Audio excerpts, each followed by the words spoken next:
Well, good afternoon, ladies and gentlemen. Thanks very much for joining us for our third press conference here in the media programme, the Global Agenda Council Summit 2014.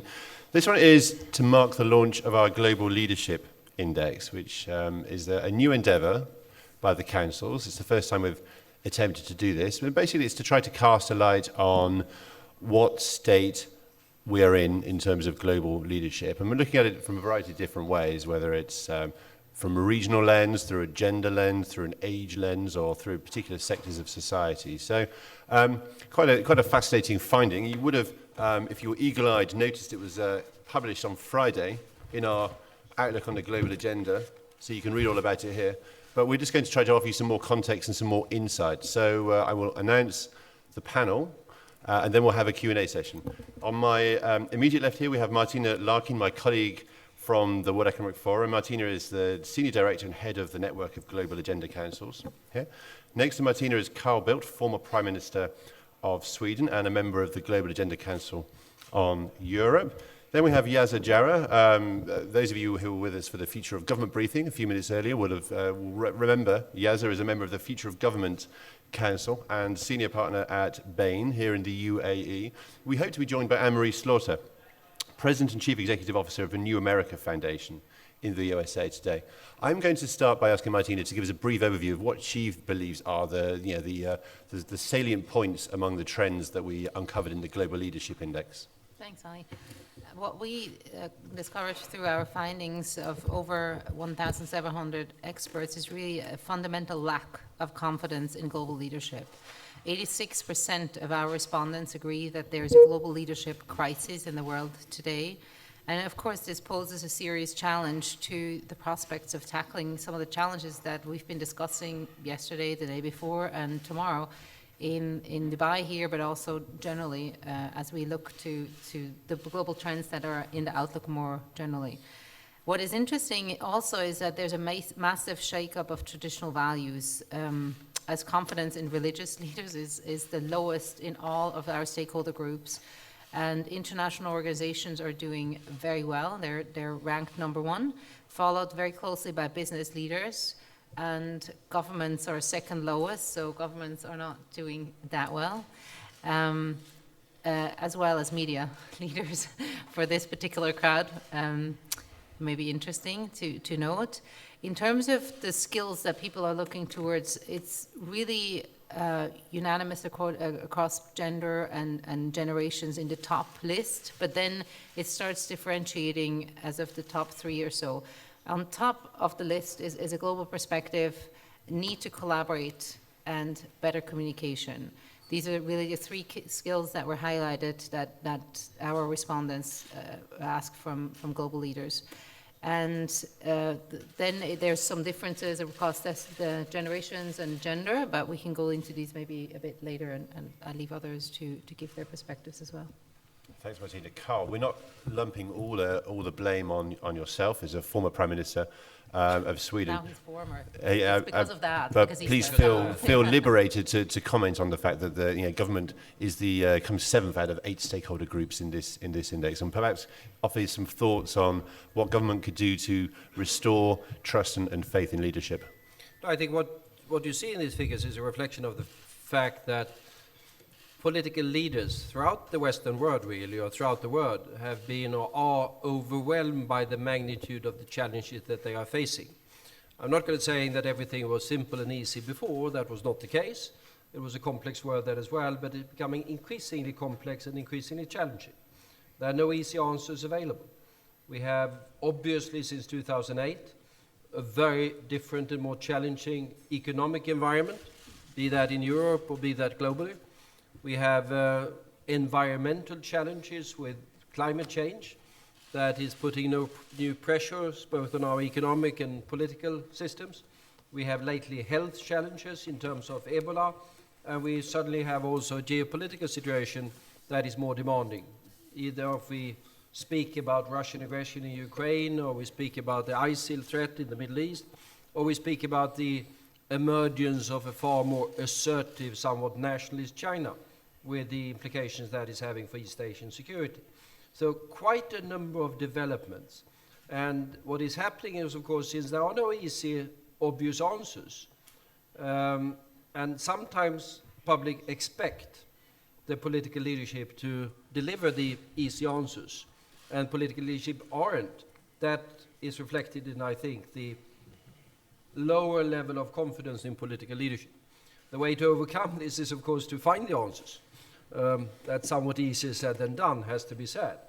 But demands for political leadership is very high. People want political leadership.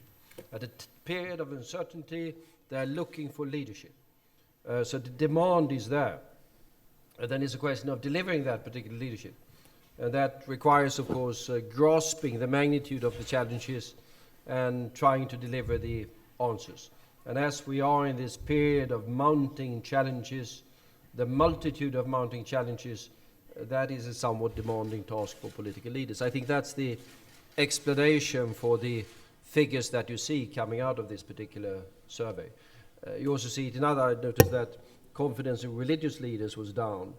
Well, in certain areas, I mean, religious leaders, if I go to Europe, in modern times, have been supposed to deliver harmony. I mean, go back to the 30 Years' War, they were not really delivering harmony, they were delivering strife. And now we see in other parts of the world, notably this part of the world, there's a perception that religious leaders are delivering more strife than harmony. And that is also reflected, I think, in the declining confidence in religious leaders in different parts of the world. Thank you, Carl.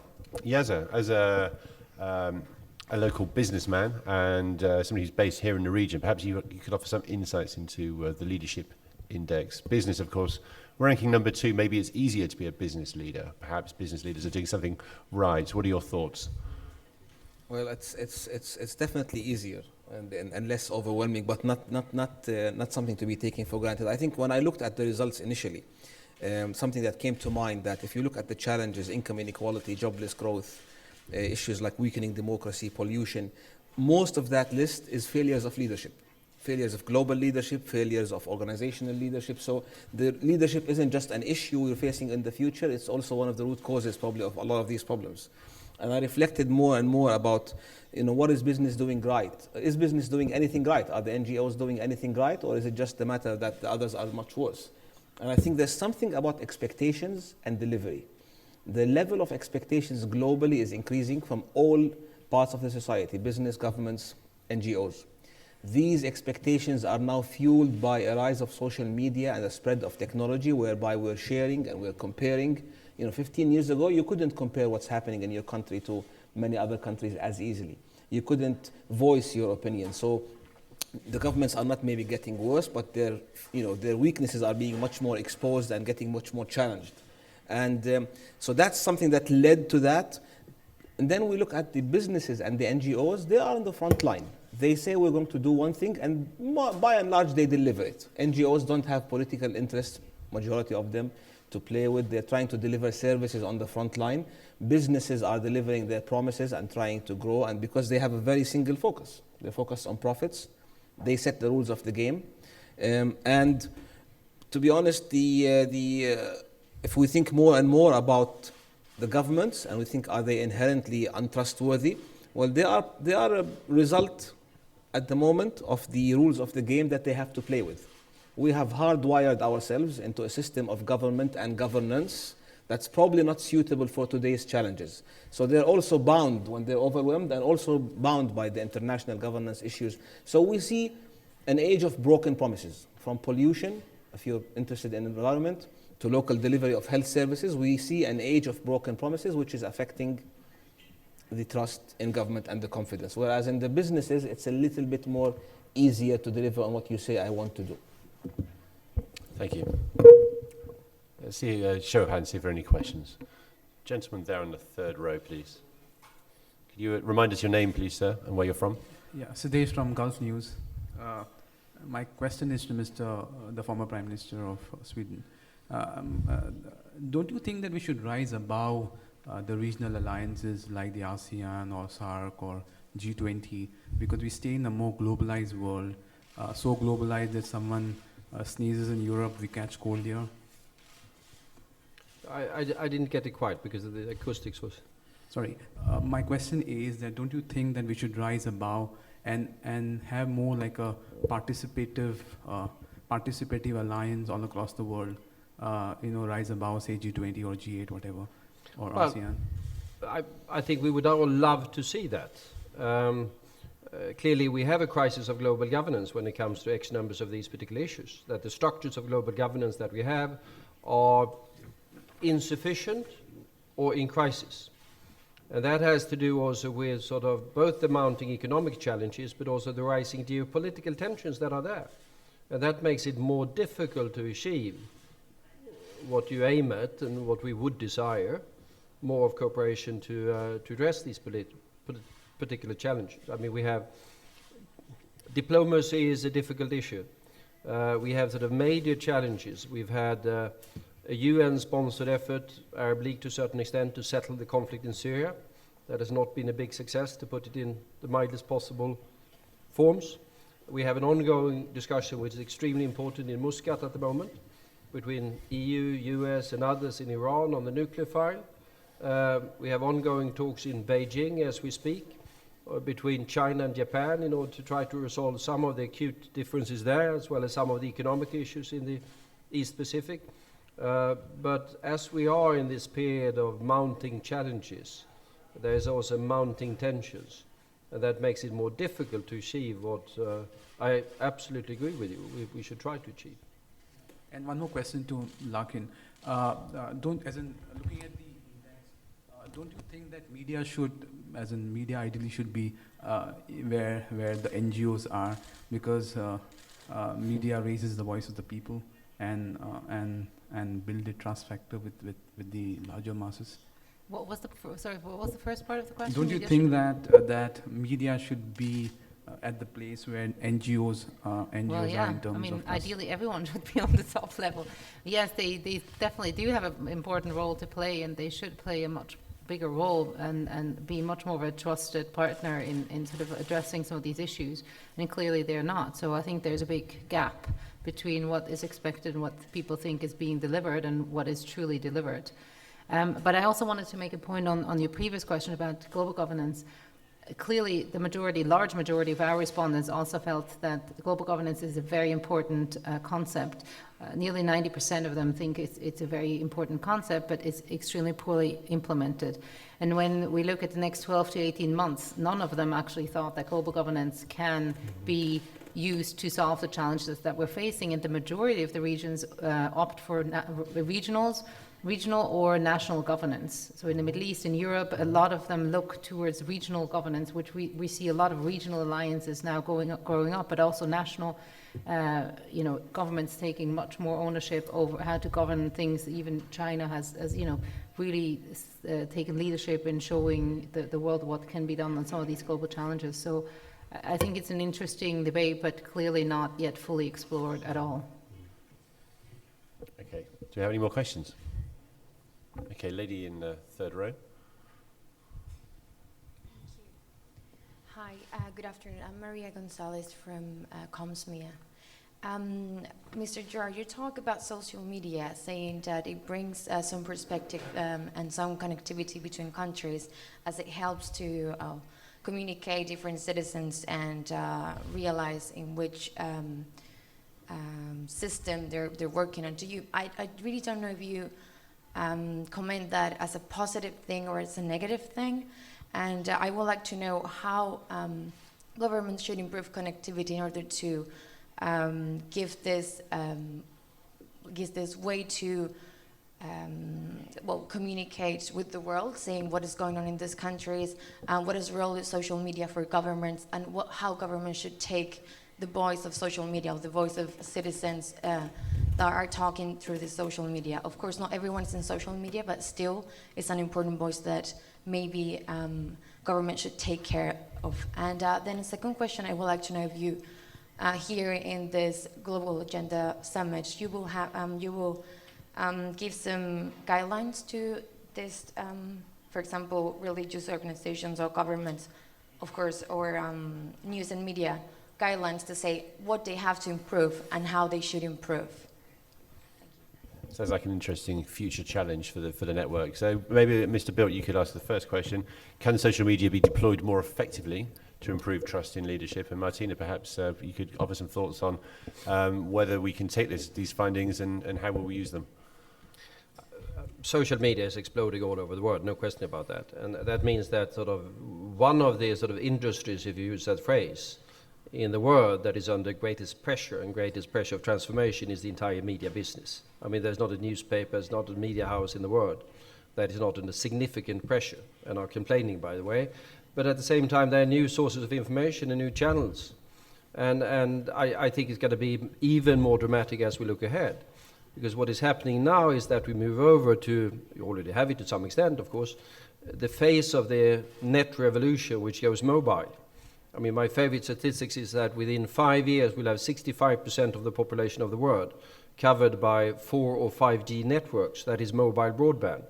And that means that in those 65% of the population of the world, nearly every person under 15 years of age, or 20 years of age, let's say that, will have some sort of more or less sophisticated smartphone. I mean, cheaper smartphones are coming out of the Chinese production that will make it possible for very many more people to have it. And social media will be on all of these platforms, which means that traditional media will have to sort of change, and politics will have to change. Because the interaction between sort of the electorate and the governments will to a large extent be through social media.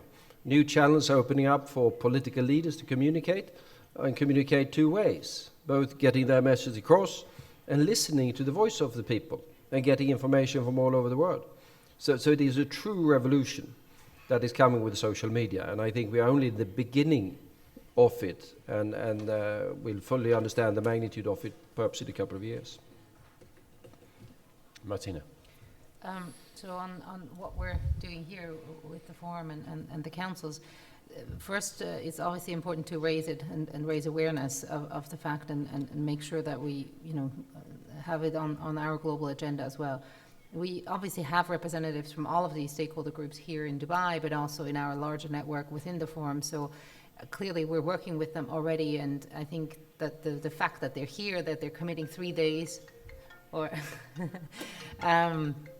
2 years essentially to the councils is already a big step and shows leadership that they do want to address these issues. But this is just a start, and we're going to use those councils and members of the councils to really look at some of these challenges and also make recommendations how to address them. And the forum is committed to bring those recommendations forward to Davos and to the regional events in spring to really make sure that they're not just remaining within that network, but really are more spread and applied across the world and across our different stakeholder groups and communities. And just to offer a bit of context, that a lot of the brainstorming and thought leadership that's generated here really is taken forward and used in Davos and developed in Davos as well as elsewhere, and this really is the beginning of a road to Davos in terms of a roadmap of great ideas that get incubated throughout the course of the next year. The Global Agenda Councils do not just meet once a year, they have regular phone calls and conference calls and developing ideas and different projects at different streams throughout the year. Thank you very much indeed to you for joining us, and thank you indeed to my panel for being here and explaining more about this index, and I wish you all a very good summit. Thank you. Thank you. Thanks very much.